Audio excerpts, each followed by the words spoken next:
Hi, my name is Arthur, and I'm the CEO and co-founder of Text and PayMe. We are in fintech space, and for the past 5 years, we've been designing and crafting our unique and secure approach to UI and UX. But before we jump to the main topic, I have prepared some useful materials for you. Now, please, I want your attention, because there is a QR code, and you have a challenge. You need to scan it in less than 3 seconds. Can you do that for me? Are you ready? On a count of 3. 1, 2, 3. How many of you scanned it? Can you raise hands? And what did you see there? Notes? Great. Can you read it for me?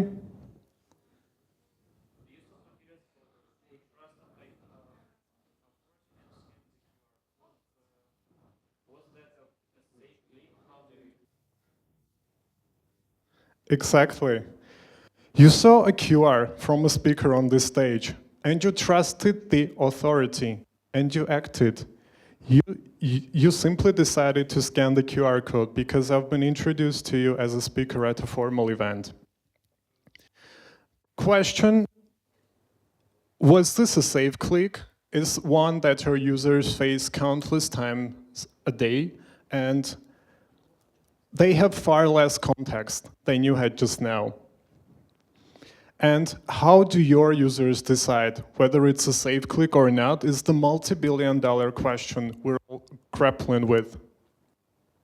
Now it's time for facts. 2.5 billion banked adults avoid using banking apps. 270% increase in social engineering scams.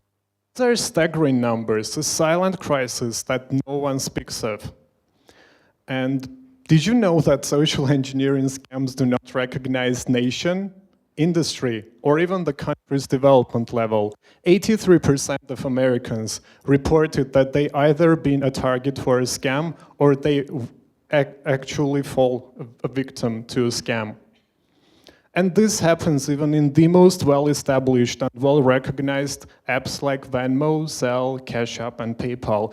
So why are these scams so effective?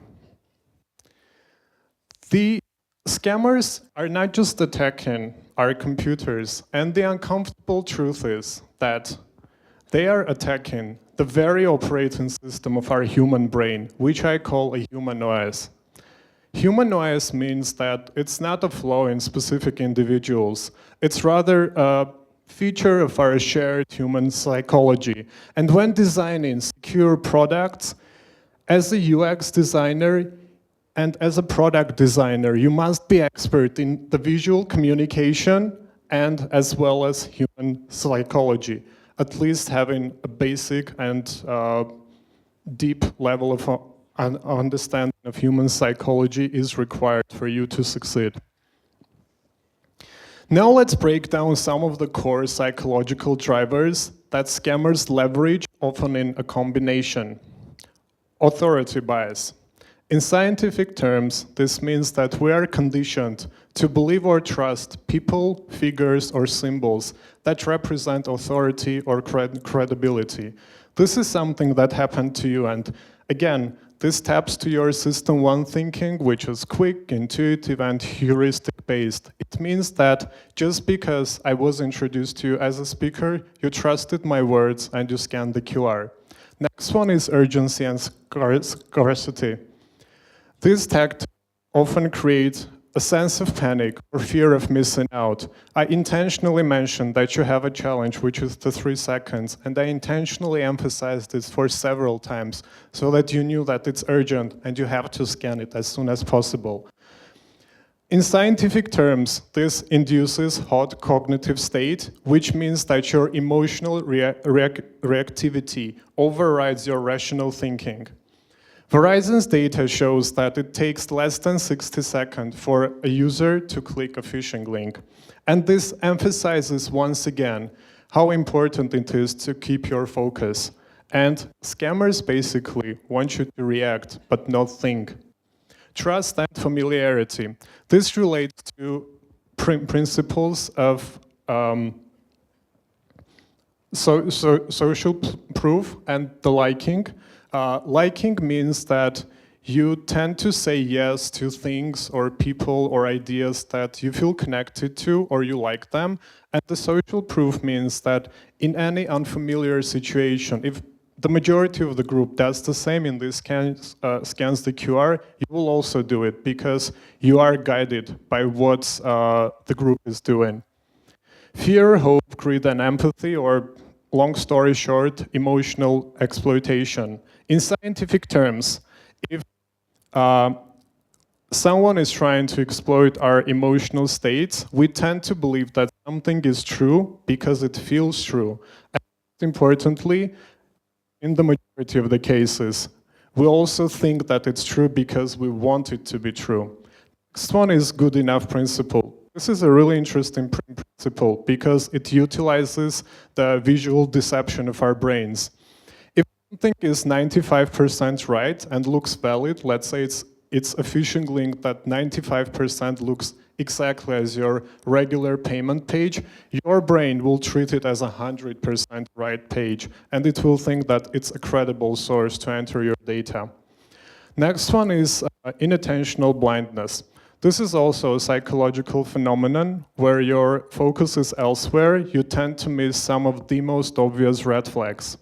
Next one is confirmation bias. If you expect something to happen, then in most of the cases, when you receive an email regarding that topic, you will believe that it's a credible source of information. For instance, you're expecting delivery. An email stating that your delivery might be late can trigger your interest. Most probably open that email. Next one is optimism bias, which means that this is not going to happen to me. Most of you are very intelligent, are smart. I would say all of you are smart, but this happens to any human. The level of IQ, the level of smartness, does not depend on whether you're going to be scammed or not. And this bias is imprinted in most of the people that is not going to happen to me. But data shows the opposite. 83% of Americans have been scammed. So this is a statistical data, it's not an assumption. Next one is the cognitive overload. We are living in an area where information is too much and we're overloaded with the notifications, with the social media, etc. And when this happens, your brain's critical thinking plummets over time, and you start missing out on important things or red flags that you need to pay attention to.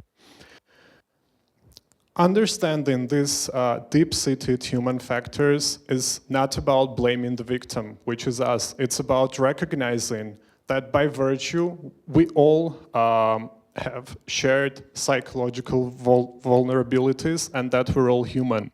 And designing secure products, UX-driven security approach becomes paramount. Now it's time for a case study. Text and Pay Me is a B2B payment keyboard SDK that seamlessly integrates into banks or telcos' mobile apps. It lets their users send money directly in any messaging or social media application. Need to send money on WhatsApp? No more app switching. Just select the receiver, amount, and verify. But as you guessed, we're not just about innovation and we're not just about convenience, we're about innovation and security. Apex F is our proactive security layer that prevents social engineering scams before they happen, protecting your money and data in ways you never thought possible. Here is Ben. He receives a tempting promotional message on WhatsApp. He's excited, clicks the link, follows the instructions, and unknowingly hands over his banking details. Tragic, right? But with us, he could have prevented this with a single tap. Our security layer would have flagged this message as a potential scam, protecting his money and data before they were even at risk.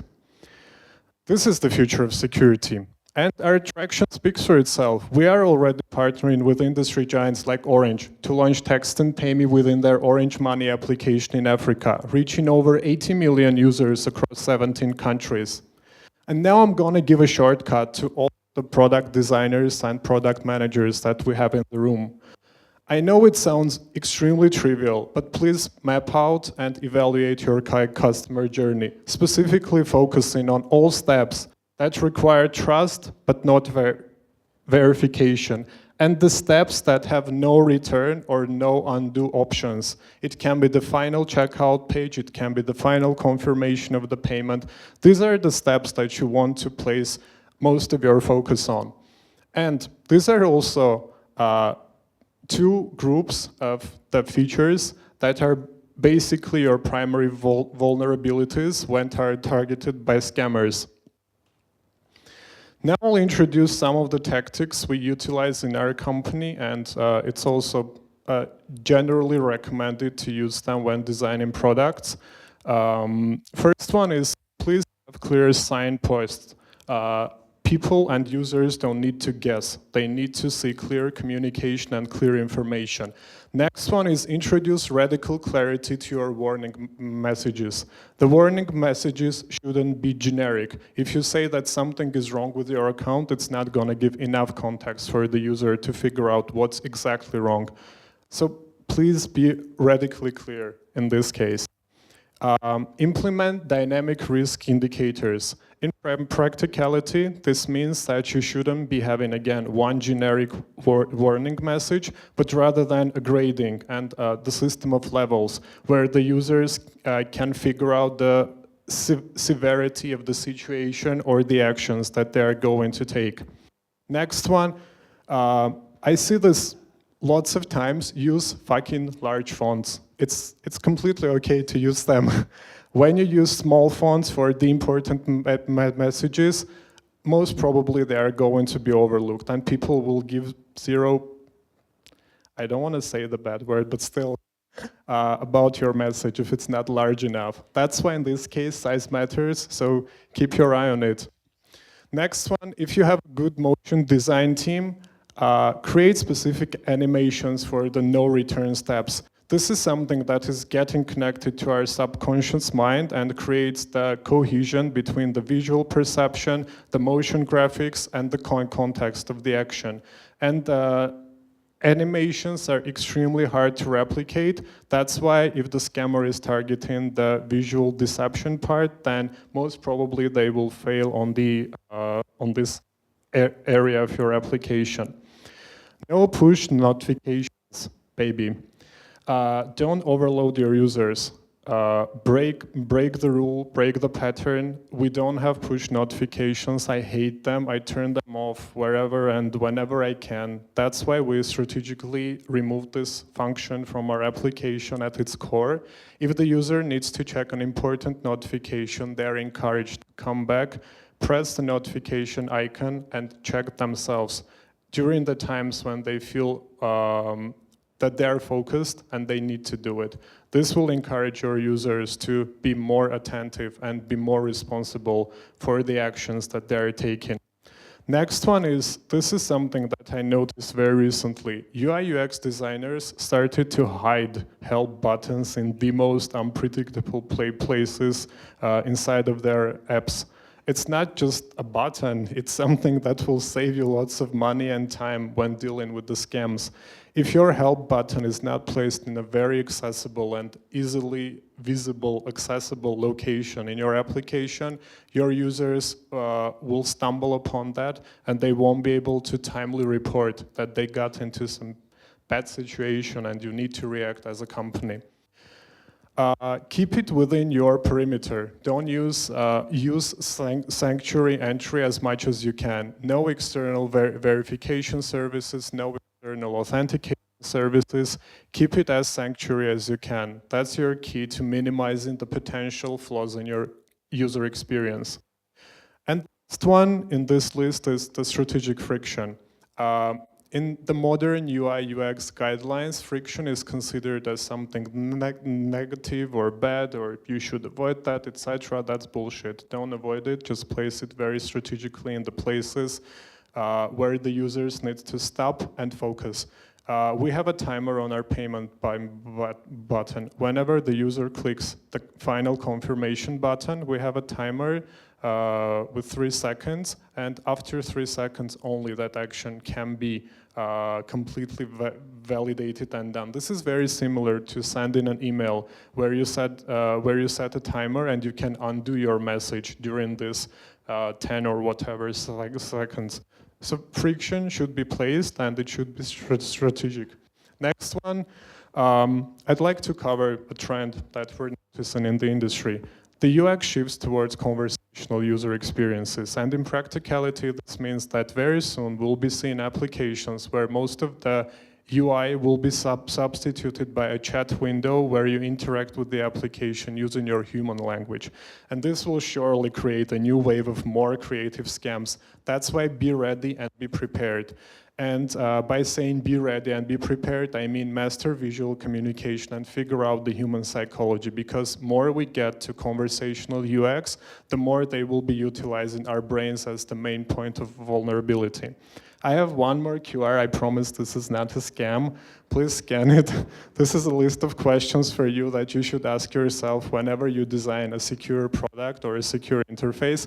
Guys, don't worry, this is not a scam. You can scan it, I promise.